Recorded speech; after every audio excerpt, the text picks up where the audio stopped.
Bonsoir à tous les rêveurs et rêveuses inspirés de l'Éternel.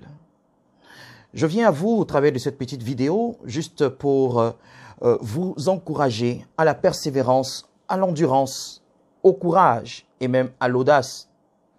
Parce que l'une des phases critiques et déterminantes dans la poursuite ou dans l'accomplissement du rêve dont vous êtes porteur, c'est de rencontrer des oppositions de la part de votre premier cercle, votre cercle de relations immédiates. Il s'agit de votre famille, ça peut être votre conjoint, vos enfants, vos parents. Il s'agit de vos frères, de vos sœurs, de vos voisins, de vos amis.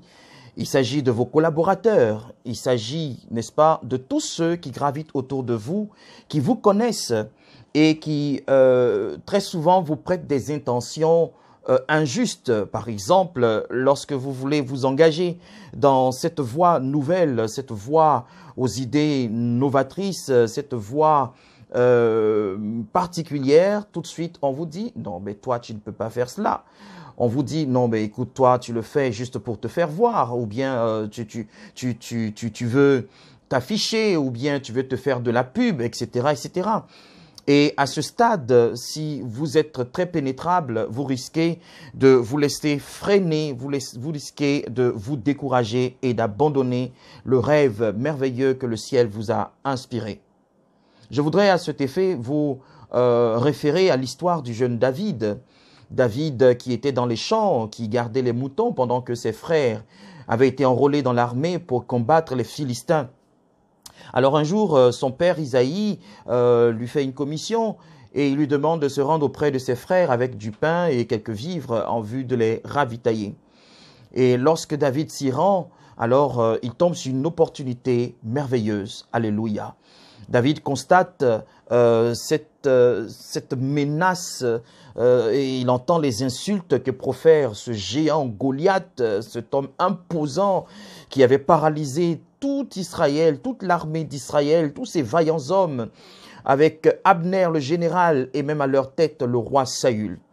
David s'informe à gauche et à droite pour savoir ce qu'il en est. Alors il décide de descendre dans l'arène pour combattre contre le géant Goliath. Mais le premier obstacle auquel il va faire face, ce sont ses frères. Ses frères vont tenter de l'en dissuader, mais David va vaincre ce premier obstacle et il va foncer. Je voudrais donc vous inviter, frères et sœurs, à ne pas vous laisser freiner par l'indifférence, par le comportement plat de vos voisins, par les critiques, par l'insensibilité, par le manque d'intérêt. Non, non, non, non, non. La vision qui est en vous vous vient de Dieu. Alors soyez fermes, soyez courageux et continuez votre marche avec le Seigneur. Que Dieu vous bénisse et à bientôt.